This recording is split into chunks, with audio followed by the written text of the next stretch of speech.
Hey everyone, and welcome to another episode of TechSmith Tips. Today, I'm going to show you why your video is blurry.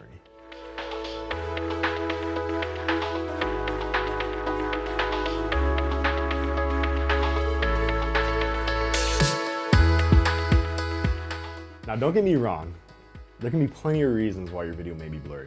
In this video, I'm going to cover a few things that may be the problem, and also some terms that may help you understand what exactly is going on. Now, post-production begins in pre-production. So before you ever click the record button on your screen recorder or camera, ask yourself two questions.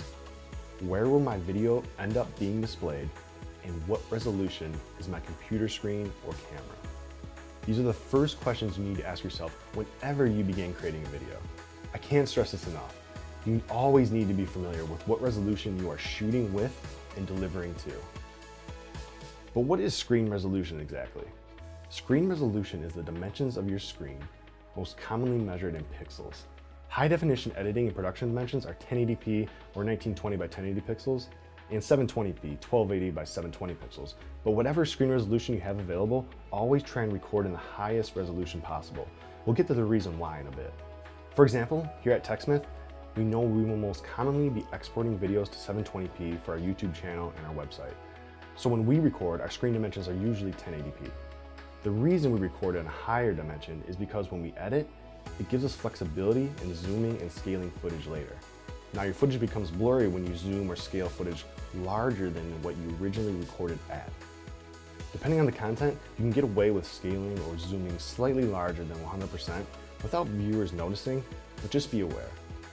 Nowadays, there are ultra high definition monitors, which are commonly referred to as 4K, 8K, or even the Retina display.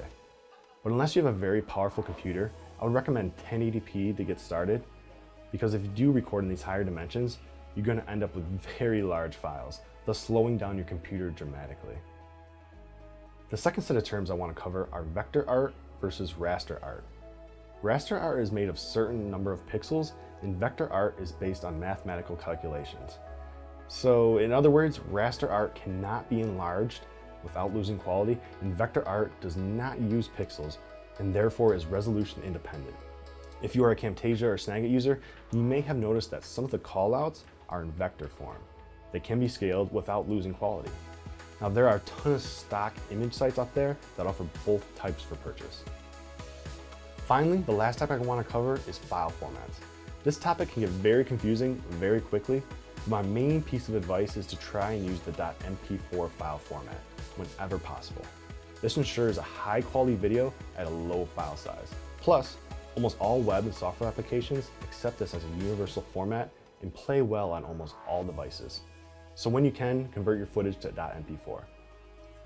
I know this is a lot to cover and can be confusing at first, but once you start practicing and experimenting for yourself, it's going to start to make a lot of sense. Just remember, record as big as possible, then edit in smaller dimensions, keeping in mind where this video will be displayed. As always, feel free to comment and add your questions below, and thank you for your time.